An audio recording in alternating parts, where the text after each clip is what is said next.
Welcome everyone. I hope that you all have completed table 3.1. So if you have completed this table 3.1, then it will be much easier for you to understand the points which we are going to discuss today. It is given that on the basis of the observations recorded in table 3.1, discuss the general physical properties of metals and non-metals in the class. You must have concluded that we cannot group elements according to their physical properties alone, as there are many exceptions.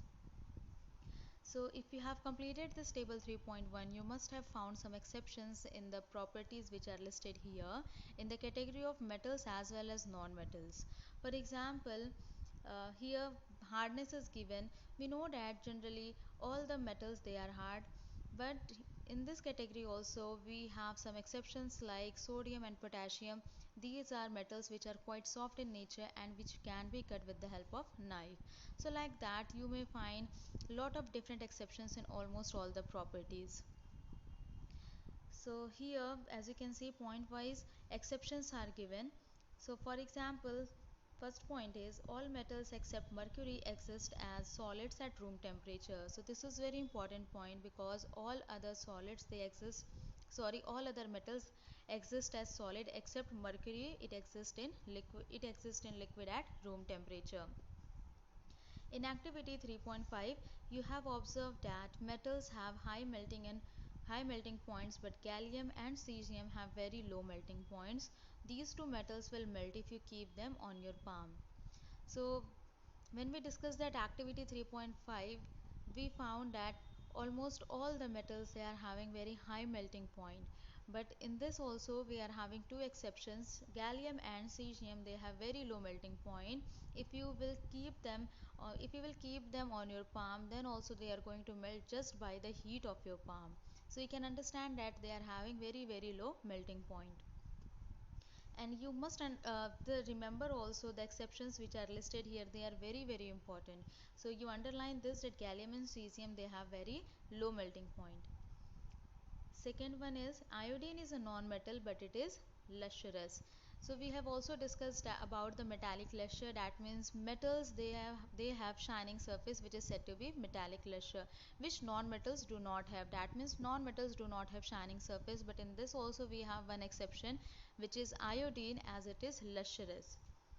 Third is carbon is a non-metal that can exist in different forms. Each form is called an allotrope. So carbon is having three allotropes: graphite, diamond and fullerene. Diamond, an allotrope of carbon, is the hardest natural substance known. Now why this is an exception? It is because non-metals they are not generally hard in nature, but we know that diamond is the hardest natural substance known, and that is why it is exception here.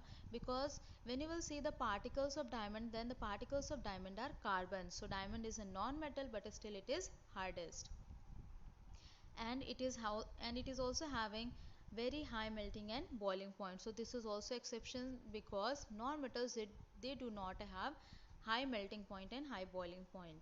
Now graphite, another allotrope of carbon, is a conductor of electricity. We know that metals are good conductor of electricity, whereas non-metals they are not good conductor of electricity.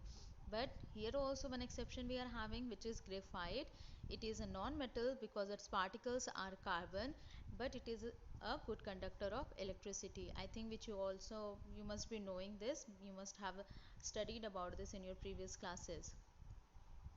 Then fourth one is alkali metals like lithium, sodium and potassium are so soft that they can be cut with a knife. Like I have said, they have low densities and low melting point. And other important thing is that generally all the metals they have high density also. They are hard in nature, they have high density, and they are also having high melting point. But you can see that in this one, metals like lithium, sodium, potassium, all these are alkali metals, but they are having low density, low melting point, and they are soft in nature. So you like that you can see that we are having lot of exceptions on the basis of physical properties of metals and non-metals, and that is why we want something more, so that we can easily understand about how to categorize elements into metals and non-metals. So apart from physical properties, we have chemical properties also. So that is what it is given here. Elements can be more clearly classified as metals and non-metals on the basis of their chemical properties. So our next topic is chemical properties of metals.